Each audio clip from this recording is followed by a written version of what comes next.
Catastrophe on top of catastrophe. The ground shook. The intense sound of fighter jets dropping bombs. Israeli military is raining hell on Rafah.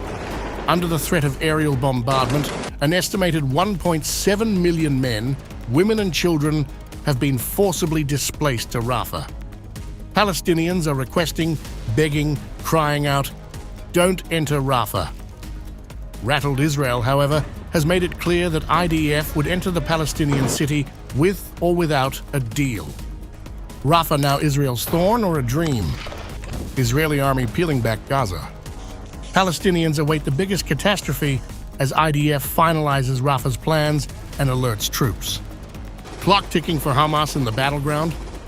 Is invasion possible if no deal in 72 hours?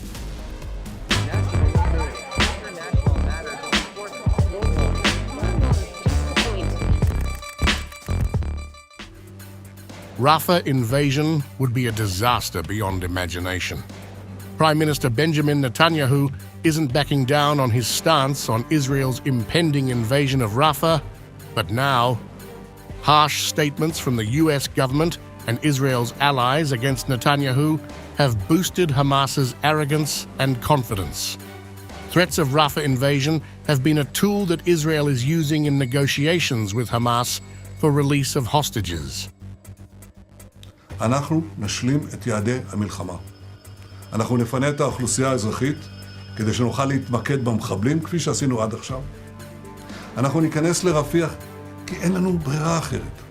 אנחנו נשמיד את גדודי החמאס שם, אנחנו נשלים את כל יעדי המלחמה, כולל השבת כל חטופינו.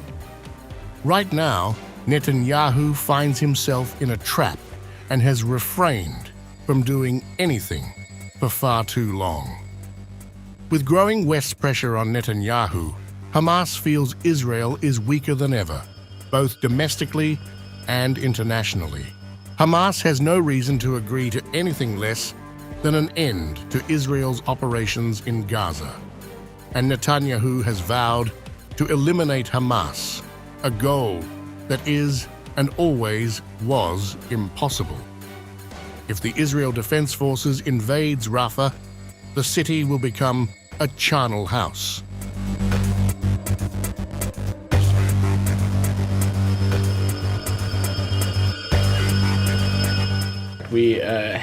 Continues to be the case that we have not seen a credible plan that would address the varying areas of concerns that you've heard me talk about a number of times from up here and others, primarily the ability to address the serious humanitarian concerns surrounding, again, Rafah is a region with more than 1 million people seeking refuge. It's an area that continues to be an important conduit for humanitarian aid as well as a safe departure for foreign nationals. And so any kind of operation that does not address some of these key concerns would certainly be opposed by us. Normally a small city next to Egypt, Rafah these days is extremely overcrowded, hosting the majority of Gaza's 2.2 million people. However, as per Israel, Rafah is Hamas's last major stronghold in the Gaza Strip. For Netanyahu, victory in the Gaza war would be impossible without taking Rafah.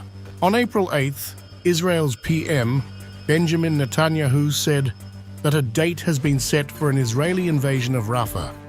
Without disclosing that date of operation for Gaza's last refuge for displaced Palestinians, he made confirmed the bloody plan. As per many pundits, Netanyahu's public mention of a set date could be a negotiating tactic to try to keep the pressure on Hamas for a deal.